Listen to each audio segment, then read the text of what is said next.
এখন আছি মুচো সিং গুম্ফায়। हाँ चेयर चाय हाँ दीजिए। आप रुको पहले आओ पीक लेंगे हम। जा ऐसे बाने कोनते में खींचो গুম্ফা থেকে এখানে ভিউটা মুচা সিং গুম্ফা থেকে এখানে ভিউ। একজন আছে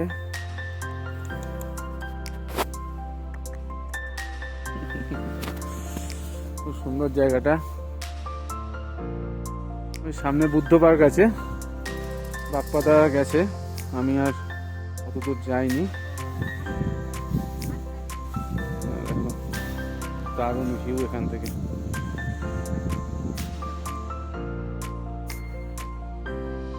বুদ্ধ পার্কে ঢোকার এন্ট্রি এটা। বুদ্ধ পার্কটা দেখো কি সুন্দর, একদম সাজানো গোছানো জায়গা, দারুণ, খুব সুন্দর, প্রাণ জুড়িয়ে যায়। যে অরুণাচল প্রদেশ মানুষে বলে যে একটা সাজানো রাজ্য, সত্যি সত্যি একটা সাজানো রাজ্য। এত সুন্দর পরিষ্কার পরিচ্ছন্ন অন্য কোনো রাজ্যে কিন্তু আমি এখন অবধি পাইনি।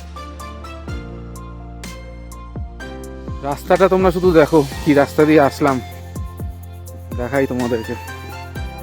এই হচ্ছে রাস্তা।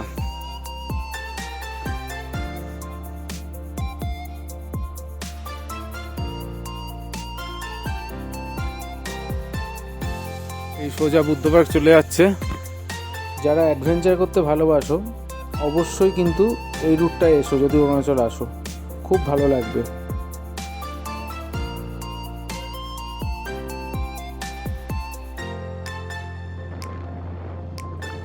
এখন আমরা শেরগাঁওকে বিদায় জানিয়ে চলেছি দিরাংয়ের পথে। দিরাং যাওয়ার পথে আমরা বোমডিলা ক্রস করব, বোমডিলা হয়ে তারপরে দিরাং ঢুকবো। আজকে কোথাও আমাদের হোমস্টে বুক করা নেই, তাই যতদূর পারি যাব, কারণ নেক্সট দিন আমাদের তাওয়াং যাওয়া আছে। তো তাই আজকে আমরা বেরিয়ে পড়েছি তাওয়াং যেতে যাতে বেশি জার্নি না করতে হয়। তো যতদূর পারবো আমরা যাব। পথে যেতে যেতে দেখো কত সুন্দর ভিউ আমরা দেখতে পাচ্ছি চারিদিকে। পাহাড়ে কোলে হোমস্টেগুলো এত সুন্দর দেখতে লাগছে, অতুলনীয়।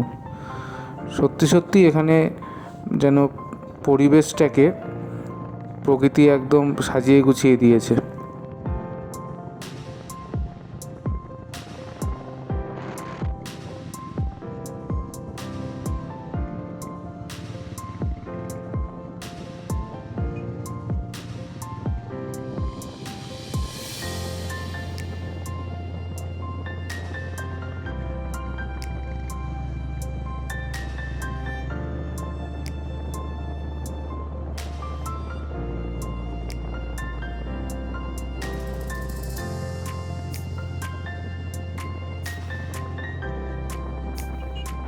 এখন আমরা আসলাম রূপাতে। জায়গাটা দেখো কি সুন্দর লাগছে, খুব দারুণ জায়গাটা। সেজন্য বাইকটা দাঁড় করিয়েও একটু ভিডিও করার ইচ্ছা হলো, তাই দাঁড়ালাম আমরা।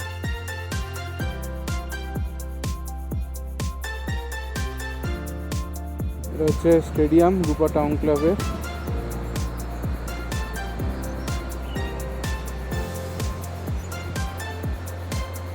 এই রোড দিয়ে আমরা আসলাম, এখন দিরাংয়ের দিকে যাব।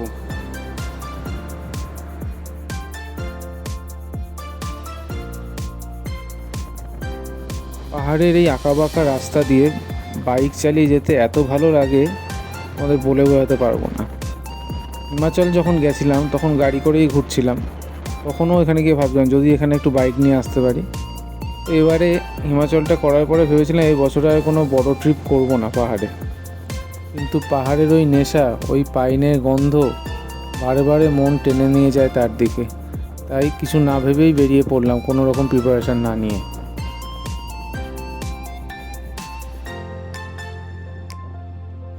দিরাং হয়ে চলে আসলাম একটু এগিয়ে, কারণ কালকে আমাদের এই রাস্তা ধরে তাওয়াং যেতে হবে। তো বৃষ্টি পড়ছে হালকা হালকা। তেনজিং হোমস্টে, এখানে আমরা থাকলাম। এই যে আমার বাইক পার্ক করেছি, বাপ্পাদা সবে এসে বাইকটাকে পার্ক করালো। আমাদের রুমগুলো দেখাই চলো। এই সিঁড়ি দিয়ে নেমে রুম।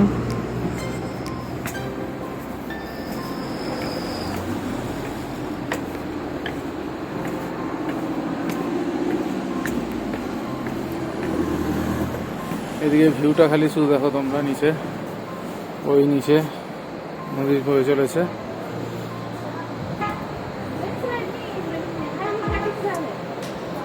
এখানে ভিউটা দেখো। এখানে এই রুমটায় আমরা থাকবো, double bed, dressing table, table আছে, আর এই হচ্ছে ওয়াশরুম, এটা বেসিন আছে, গিজার আছে, আর কোমোড আছে, ওয়েস্টার্ন ভালোই বেশ, ওয়ার্ড্রপ আছে।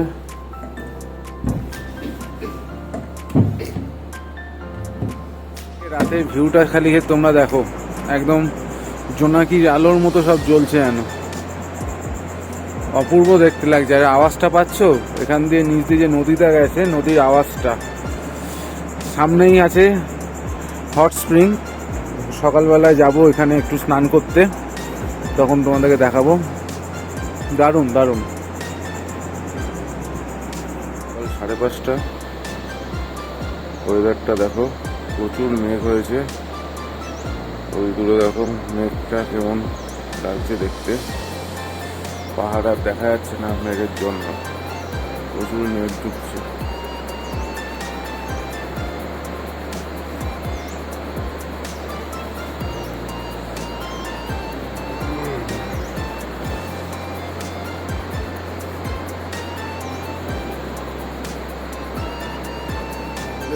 সকাল সকাল হট ওয়াটার স্প্রিং দেখতে, চলো দেখে আসি কেমন জায়গাটা। দিয়ে নিচে নামতে হবে।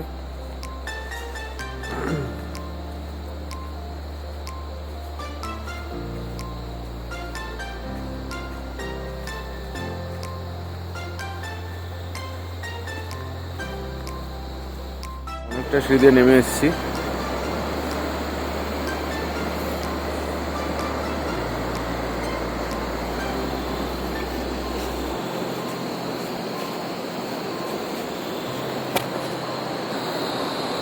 দেখো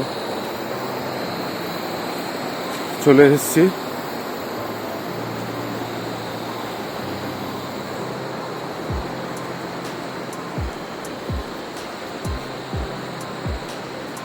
হট স্প্রিংয়ে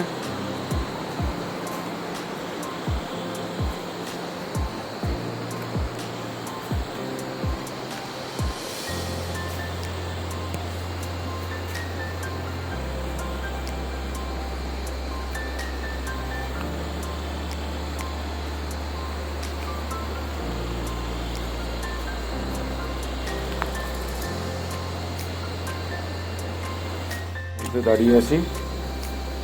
সত্যি সত্যি ভালোই গরম জলটা।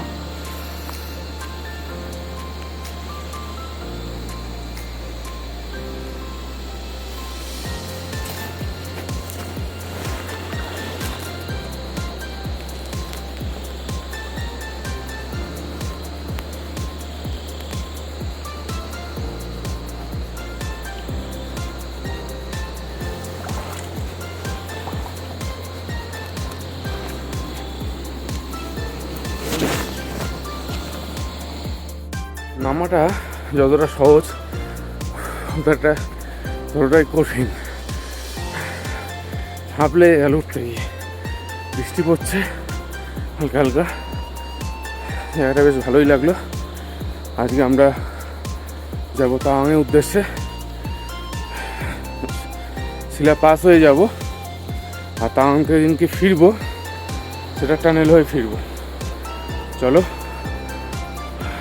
থেকো আমার সাথে, আর অবশ্যই আমার চ্যানেলটা কিন্তু সবাই সাবস্ক্রাইব করে নিও। শুনেছি লোকের মুখে এই উষ্ণ প্রস্রবণটা, জলটা মেডিসিন ওয়াটার। তো আমার একটু কদিন ধরে বাঁ পায়ে একটু ব্যথা হচ্ছে, তাই নেমে দেখলাম এটা সত্যি সত্যি মেডিসিনে কাজ করবে কি করবে না দেখা যাক, সেটা সময় বলবে। তোমাদের কিন্তু অবশ্যই জানাবো সেটা।